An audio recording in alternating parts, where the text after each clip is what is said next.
خود قرآن کریم میں اس مبارک مہینے کی فضیلتوں کو بیان کیا گیا ہے۔ جہاں اس مبارک مہینے کی مختلف فضیلتیں ہیں، انہی میں سے ایک خاص فضیلت اس مہینے کو جو حاصل ہے وہ یہ ہے کہ قرآن کریم کے نزول کی ابتدا اسی مہینے میں ہوئی۔ اسی لیے قرآن کریم میں اللہ رب العالمین نے سورۃ البقرہ میں فرمایا کہ رمضان کا مہینہ ہے جس میں قرآن کریم کو نازل کیا گیا، جو کہ تمام انسانیت کے لیے ہدایت نامہ ہے۔ تو ہمیں اس آیت سے معلوم چلا کہ رمضان کے مہینے کا قرآن کریم سے اور قرآن کریم کا رمضان کے مہینے سے ایک گہرا تعلق ہے،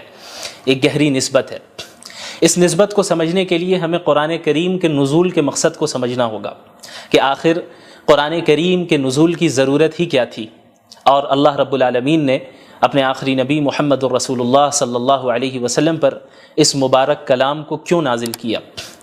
اس کا جواب بھی قرآن کریم میں ہی موجود ہے۔ اللہ رب العالمین نے فرمایا کتاب انزلناہ الیک مبارک لیدبروا آیاتہ ولیتذکر اولو الالباب،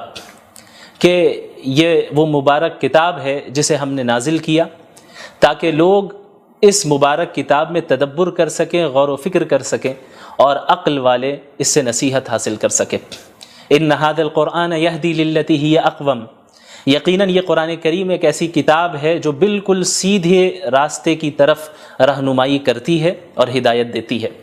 لہٰذا ہمیں معلوم چلا کہ قرآن کریم کے نزول کا مقصد تمام انسانیت تک ہدایت پہنچانا ہے، اور تمام انسانیت کے لیے ایک ایسا راستہ واضح کرنا ہے جس راستے کو اختیار کر کے ایک بندہ ہمیشہ ہمیش کی جنت میں داخل ہو سکے اور جہنم کے عذاب سے اپنے آپ کو بچا سکے۔ یاد رکھیں کہ اللہ کے نبی صلی اللہ علیہ وسلم تلاوت کلام اللہ اور قرآن کریم کو پڑھنا، اس کا دور کرنا، اسے سمجھنا، اس کی تعلیم دینا تو پورے سال آپ صلی اللہ علیہ وسلم کا یہ معمول تھا، لیکن رمضان المبارک میں مزید اہتمام کے ساتھ آپ صلی اللہ علیہ وسلم اس عمل کو انجام دیتے، یہاں تک کہ حضرت جبریل علیہ السلام ہر سال رمضان کے مہینے میں آپ صلی اللہ علیہ وسلم کے پاس تشریف لاتے اور قرآن کا دور ہوتا، اور آپ صلی اللہ علیہ وسلم کی زندگی کا جو آخری رمضان تھا اس میں حضرت جبریل علیہ السلام کے ساتھ اللہ کے نبی صلی اللہ علیہ وسلم نے 2 مرتبہ قرآن کریم کا دور کیا۔ تو قرآن کریم کا نزول اسے پڑھنے، سمجھنے اور اس سے ہدایت حاصل کرنے کے لیے ہوا ہے، اور کسی بھی کتاب سے فائدہ اسی وقت ہم حاصل کر سکتے ہیں، خصوصاً قرآن کریم سے ہدایت ہم اسی وقت حاصل کر سکتے ہیں کہ جب ہم قرآن کریم کو سمجھیں، قرآن کریم کو پڑھیں، سمجھیں، صرف تلاوت تک ہی ہم اکتفا نہ کریں۔ اسی لیے اللہ تعالیٰ نے انبیاء علیہ الصلاۃ والسلام خصوصاً محمد الرسول اللہ صلی اللہ علیہ وسلم کے متعلق سورۃ الفرقان میں یہ بات بھی اللہ رب العالمین نے بیان فرمائی کہ وقال الرسول یا رب ان قوم اتخذوا هذا القرآن مہجورا۔ اللہ کے نبی صلی اللہ علیہ وسلم قیامت کے دن شکایت کریں گے اللہ رب العالمین سے کہ یا اللہ، اے میرے رب، میری قوم نے قرآن کریم کو چھوڑ دیا۔ ظاہر ہے کہ کوئی بھی مسلمان یہ نہیں چاہے گا کہ اللہ کے نبی صلی اللہ علیہ وسلم اس کے متعلق اللہ رب العالمین سے شکایت کرے، لہٰذا ہر مسلمان پر لازم ہے کہ قرآن کریم کے جو حقوق ہیں ان حقوق کی ادائیگی کرے۔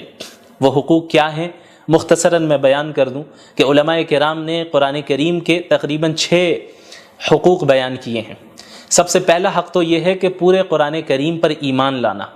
کہ اللہ رب العالمین نے اس کلام کو نازل کیا ہے، اس کے الفاظ بھی اللہ کے ہیں، اس کے معنی بھی اللہ کے ہیں، اور اس میں کسی بشر کے کلام کا کوئی دخل نہیں، کسی مخلوق کے کلام کا کوئی دخل نہیں۔ سورۃ الفاتحہ سے لے کے سورۃ الناس تک ایک ایک آیت بلکہ ایک ایک حرف اللہ رب العالمین کی جانب سے نازل کردہ ہے، اور اس کی اتباع کرنا قیامت تک کے لوگوں کے لیے واجب ہے، ضروری ہے، اور اس سے انحراف اختیار کر کے کوئی بھی شخص کامیابی حاصل نہیں کر سکتا۔ قرآن کریم کا دوسرا حق ہے اس کی تعظیم کرنا،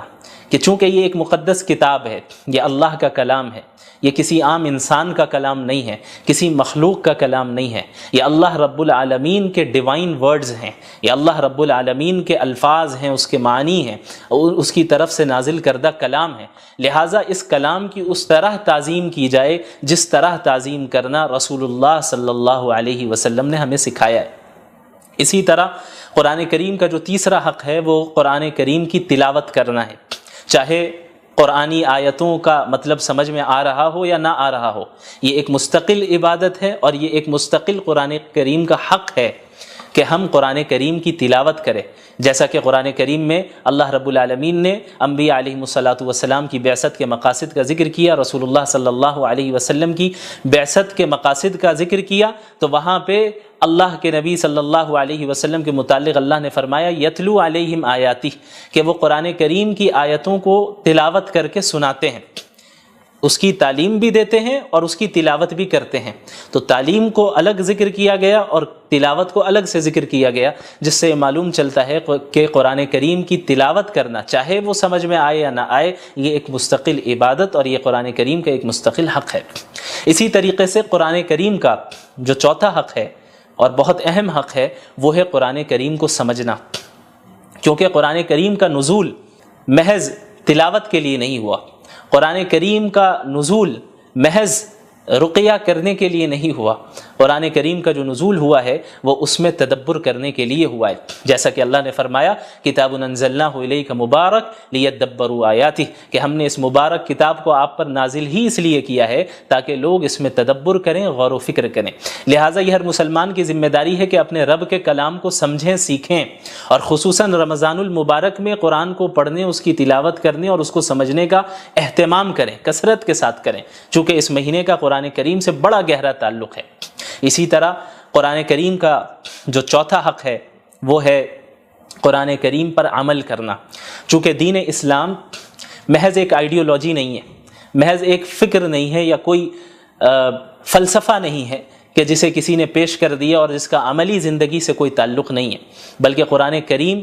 ایک پریکٹیکل زندگی گزارنے کی ہدایت کرتا ہے اور اس میں رہنمائی کرتا ہے کہ ایک مسلمان اپنی زندگی کو کس طرح گزارے، ایک انسان اپنی جلوت کو اور اپنی خلوت کو کس طرح گزارے، پبلک لائف اور پرائیویٹ لائف میں کس طرح لوگوں کے ساتھ معاملات کریں، اس کا اللہ کے ساتھ کس طرح تعلق ہو، اس کا اپنے نفس کے ساتھ کس طرح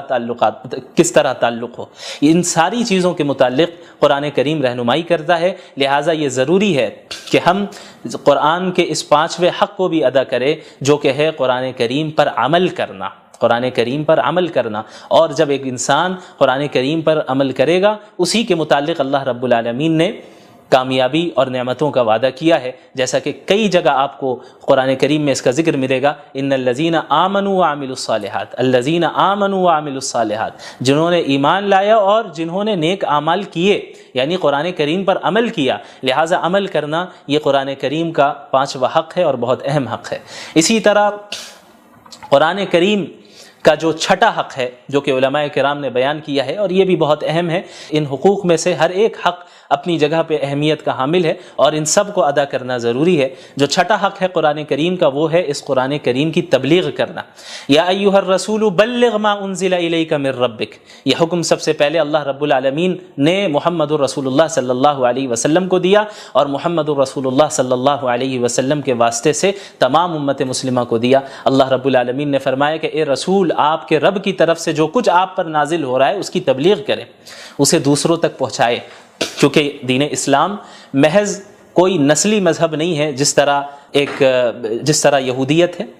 جو کہ ایک نسلی مذہب ہے۔ قرآن کریم اور دین اسلام اس طرح نہیں ہے۔ دین اسلام کا دروازہ تو ہر ایک کے لیے کھلا ہے، جو بھی ایمان قبول کر لے، جو بھی اسلام میں داخل ہو جائے، جو بھی قرآن کو سچا کلام مان لے، جو بھی صحیح عقائد اختیار کر لے، اعمال صالحہ کرے، اس کے لیے جنت کا وعدہ ہے، اس کے لیے اللہ کی نعمتوں کا وعدہ ہے۔ تو یہ جو امت ہے، امت مسلمہ، یہ امت دعوت ہے، جیسا کہ سورۃ البقرہ میں اللہ نے فرمایا کنتم خیر امۃ اخرجت للناس، کہ تم وہ امت ہو جسے تمام انسانوں کے لیے نکالا گیا، محض مسلمانوں کے لیے نہیں، محض مخصوص خاندان کے لیے نہیں، محض مخصوص علاقے والوں کے لیے نہیں، للناس اللہ نے فرمایا کہ تمام انسانیت کے لیے اللہ رب العالمین نے اس امت کو بھیجا ہے۔ تأمرون بالمعروف وتنہون عن المنکر، کہ تم انہیں نیکیوں کا حکم دو اور برائیوں سے روکو، وتؤمنون باللہ، اور تم ایک اللہ پر ایمان رکھو۔ لہٰذا قرآن کریم کا یہ چھٹا حق ہے کہ ہم قرآن کریم کی تبلیغ اور اس کی اشاعت کریں، تمام اقوام عالم تک قرآن کریم کے پیغام کو پہنچائیں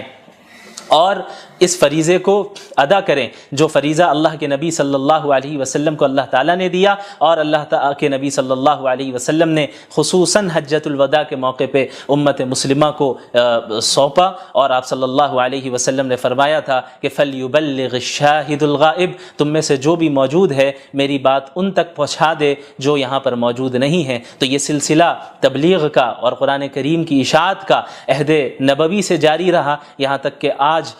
اس صدی میں بھی ہم تک اسی طرح قرآن کریم پہنچا، اپنی تمام تفصیلات کے ساتھ، تمام تفسیر کے ساتھ، تمام تشریح کے ساتھ، اور اب یہ ہماری ذمہ داری ہے کہ قیامت تک کے لوگوں کے لیے ہم اسے جاری رکھیں اور اس کے پیغام کو عام کریں۔ تو جب ہم قرآن کریم کے نزول کے حقیقی مقاصد کو سمجھیں گے اور قرآن کے حقوق کو سمجھیں گے تو قرآن کریم کے ساتھ وقت گزارنے میں بھی ہمیں لذت محسوس ہوگی۔ خصوصاً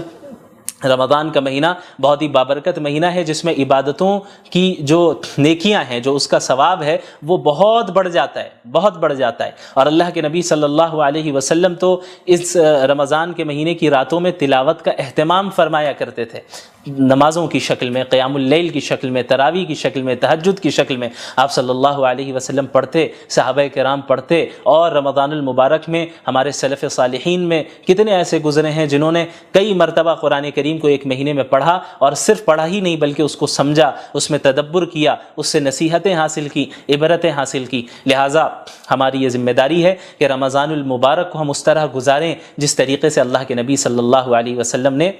گزارا۔ یہاں تک کہ بعض سلف صالحین کے معمول کا ذکر ہوتا ہے کہ بڑے بڑے محدث جو پورے سال حدیث کا درس دیا کرتے تھے، جب رمضان المبارک کا مہینہ شروع ہوتا تو حدیث کے دروس، فقہ کے دروس، ساری چیزوں کو موقوف کر دیتے اور مکمل طور پہ اپنے آپ کو قرآن کریم کے درس، قرآن کریم کی تدریس کے ساتھ مشغول کر دیا کرتے ہیں، اس کو پڑھنے اور اس کو پڑھانے میں اپنے آپ کو مصروف رکھتے کہ چونکہ اس مبارک مہینے کا قرآن کریم سے بڑا گہرا تعلق ہے، لہٰذا اس مبارک مہینے میں ہم زیادہ سے زیادہ قرآن کریم کے ساتھ ہی وقت گزاریں گے۔ اللہ رب العالمین ہم سب کو ان باتوں پر عمل کرنے کی توفیق عطا فرمائے۔ وآخر دعوانا ان الحمد للہ رب العالمین، والسلام علیکم ورحمۃ اللہ وبرکاتہ۔